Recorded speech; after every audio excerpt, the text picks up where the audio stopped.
ang bahay o mansyon na nasa tuktok ng bundok kung saan tanaw nyo ang buong paligid hanggang sa baba? Kung oo, tiyak maiinggit kayo sa mansyon na ating papasukin. Ang mansyon ni Joel Cruz sa Tagaytay ay nasa tuktok ng bundok. Inaabutan na nga ito ng ulap.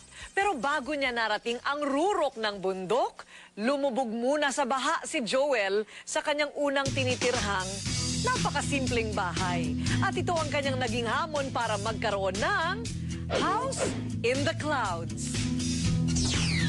Mataas lagi ang vision ko. No? Pag nangarap ako, laging mataas.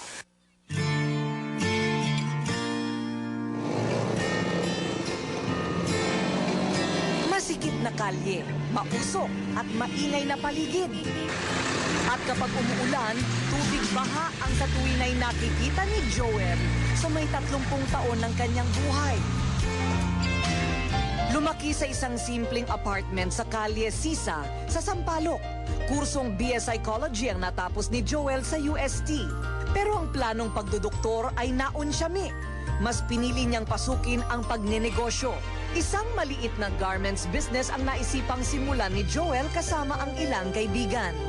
Ewan ko bakit napunta sa business, you know.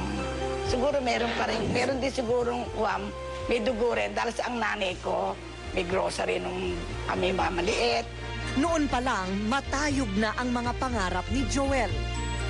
Dahil sa tiyaga at sakripisyo, naging mabango ang simoy ng swerte sa kanya. At hindi na malaya ni Joel, malayo at mataas na pala siya sa kinagisnang paligid.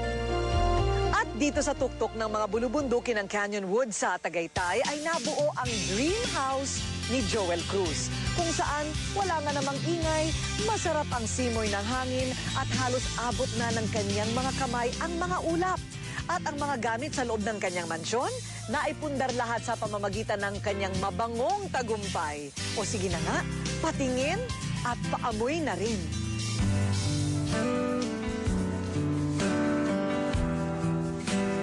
Wow! Talaga Hi, naman. Karina. Para ka namang haring bumababa sa iyong palasyo. Napakaganda naman nito. Beautiful place. Thank Tingnan mo naman you. ito. Oh. Thank you. Talagang nasa tuktok ka ng lahat. Kita mo lahat ito. Kitang-kita lahat yan, no? Ganun ako pumili. Mahilig kasi ako sa nature. Kaya gusto ko, andyan ang Taal Volcano, mga mountains. Oo nga. Nature, very relaxing, di ba? Sa unang tingin pa lang sa tatlong palapag na dream house, mapapahanga ka na. Naku, kung dito ka talaga nakatira, parang ayaw mo nang umalis. Ay, nako, totoo. Ha? Ayoko na bumaba. Estilong log cabin ang gawa nito, pero napapaligiran ng salamin. Ayon kay Joel, ginawa niya ito para kahit nasa loob, nakikita pa rin niya ang ganda ng tanawin sa labas. 1 month pa lang ang pagkakatapos nito. Oo. At talaga nandito na kagad tayo. Unang-una na naman ang rated K. Talagang napakalayo na ng nirating mo, Joel, ano? Oh, thank Nung you. mga panahon na binabaha-baha pa. Oh, yes. Ang inyong bahay. Yes. Doon kasi yung lugar niya mababa. Bahain talaga.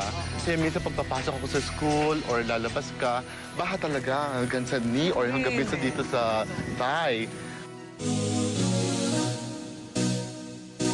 Ang korte ng swimming pool mo Oo. ay kakorte ng bote ng aficionado. Yes, correct. Oo, yun ang bread and butter ng aficionado, itong perfume. Ano ang amoy ngayon ng tagumpay? Yung bang relax ka na ngayon, no? And sa dami namin natutulungan sa company, no? Yun yung tagumpay sa akin. Ito nga, hindi naman tinayo ito para sa akin. Tinayo rin ito para sa mga empleyado ko. Para meron din silang pupuntahan. Oo, meron din silang pupuntahan. Ano Kaya- sabi ng nanay mo nung makita niya itong bahay na ito? Masaya siya, proud siya, Siya and hinimatay? Ang pintuan ng mansyon, gawa sa purong kahoy na nara na may halong bato. At pagpasok mo pa lang, bubulaga na sa iyo ang mataas na kisame ng bahay. Okay, Joel, wala naman siguro nakikinig na taga-BIR. Umamin ka na, magkano ang ginastos mo sa bahay na ito? kailangan ba talaga sabihin yan? Ay, nako, Diyos ko. Talagang manghuhula na lang ba kami? Dahil iba pa yung struktura, iba pa yung mga kagamitan mong napakagaganda. Sa mga chandelier pa lang, parang pwede ka na magpagawa ng Isang buong bahay, chandelier pa lang. At ang mga muebles talaga namang puro dekalidad. Alam mo, favorite ko tong chair na to. Ah, talaga? Parang trono. Di ba kahit minsan lang. Minsan lang sa buhay ko, ayan, no? Ang dating. Parang gusto mong magsilabasan kayong lahat. Prinsesa o Reyna Prinsesa ka. Reyna ang dating. Nagluluto ka. Ay, nako. Yun ang hindi yung ginagawa. Ano, gumagawa ka ng pabango pero hindi ka nagluluto? Oo, masarap ako kumain. Ano ba, pwede bang kumain ng tuyo dito sa napakamahal na mga gamit at mga muebles na ito sa dining room mo? Of course, no, why not? Mediterranean ang itsura ng unang palapag ng bahay ni Joel. Pero pag akyat mo sa ikalawang palapag, puro gamit na oriental naman. Impluensya daw ito ng kanyang mga pagbiyahe sa mga bansa sa Asia. Siguro, Joel, kapag umaakyat ka ng hagdanan ganito, parang naaalala mo rin yung pag-akyat ng buhay mo. Mula sa pinakababa, talagang umakyat ka na sa pinakamataas. Oo, totoo yun. Gusto ko yung tinitingala ako. So, kolektor ka rin. Kita mo naman itong koleksyon mo. Ngayon naman dito, sa baba, Mediterranean. Naging Italian. Ngayon naman dito, Oriental. Oriental. Kolektor ka rin. In a way, oo. Diyos ko, bawal ang bata dito. Ang isang ganito po, baka pwede na ang bahay at lupa dito. Kaya, dahan-dahan. Kailangan, wala tayong mabangga.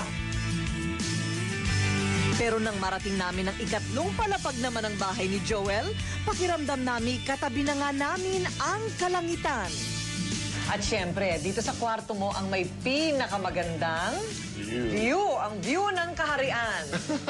Okay, his kingdom. Ayun. Wow, kitang-kita lahat dito. Oo. Diyos ko, parang kalili pa rin ang hangin. Very nice. Sa taas ng kanyang kinalalagyang mansyon, nakita ni Joel ang tagumpay na kanyang hinahanap sa buhay. Hindi lamang dahil sa mas napalago niya ang negosyong sinimulan, 7 taon na ang nakakaraan, kundi dahil mas matamis daw ang halimuyak ng mga pangarap na natupad at nadala sa kanya sa mga ulap. To myself,